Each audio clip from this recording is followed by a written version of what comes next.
Hibernating is not just for bears. When the mercury drops, it is so tempting to just cuddle up indoors and fill up on comfort foods.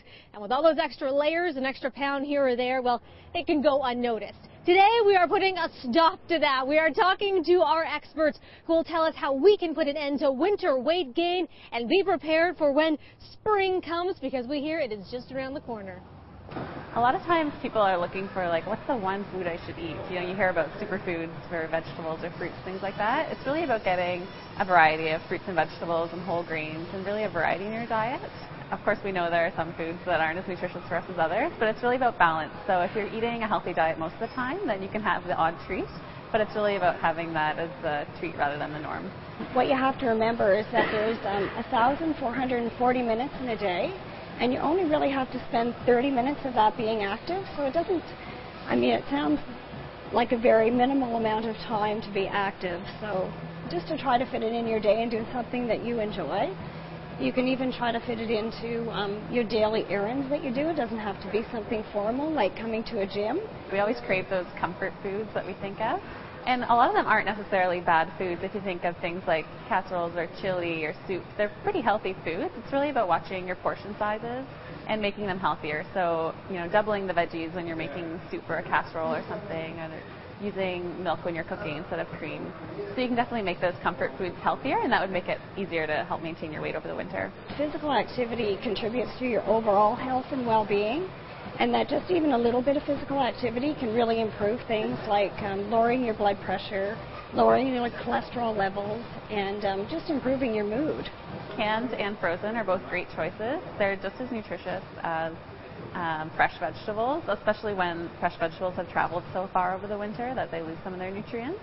For canned, you want to watch for sodium. So if it's vegetables you're using, you can rinse them in water first, and that will get rid of some of the sodium that they're packed in, or you can look for low sodium versions. I enjoy going for a walk with my husband, so we kind of do it like the buddy system. You know, being active with somebody else kind of gets you motivated. We enjoy going for walks, so we bundle up in the winter cold and get out and get some fresh air and do something that we enjoy doing together. If you stick to Canada's food guide, it seems pretty basic, but that's really, you know, so the basis of lots of fruits and vegetables, whole grains, and lean meats and alternatives, and lower fat milk products. Those are your kind of mainstays, so you want to stick to those, and you're doing pretty well.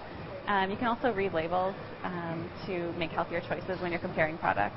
Weight gain is a risk factor for many chronic diseases, such as heart disease, diabetes, stroke, and many different types of cancers. So even if you don't have to lose weight, it still gives you the physical benefits. Breakfast is definitely important if you're trying to maintain a healthy weight. It kind of gets your metabolism started for the day. And if you eat breakfast, you tend to not overeat later in the day. So if you look out the window and your car's covered in snow and you're thinking, I'll just skip breakfast today, at least pack something that you can bring to your work and have in the morning to get you started. You can act as a role model for your children as well, being active and eating healthy, kind of role models for them to do the same. I just moved to Kingston not quite 2 years ago, so I make a concerted effort, seriously, to get up every day and just get downtown and do a little shopping, have a cup of tea at Sips or a cup of coffee, and I use the ice skate, and you just have to make a point of keeping active, honestly.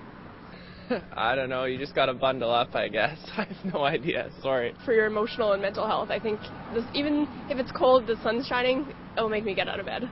And what gets you out of the house in the winter? She does. She's going to get out and do something, stop being inside all day, more or less. Oh, we had to shop. Maybe that was it. So stocking the shelves helps you get outside. We think about planting seeds. While the warmer weather might seem like light years away, our experts say it's not about getting beach ready. It's about being healthy on a daily basis. Consistency is what you really should be gunning for. The good news, though, is that spring, although it might not have any implications on your health, it's going to feel pretty good, and it's right around the corner.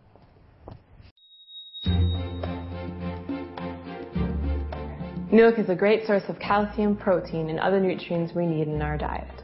Unpasteurized or raw milk can be contaminated with disease-causing bacteria that can cause serious illness, from fever, diarrhea, and vomiting to more life-threatening illnesses. Pasteurization kills microorganisms that cause disease. while keeping the nutritional properties intact. In Canada, all milk must be pasteurized before it can be sold. Today's Health Check is brought to you by KFL&A Public Health, working together for better health. Visit kflapublichealth.ca.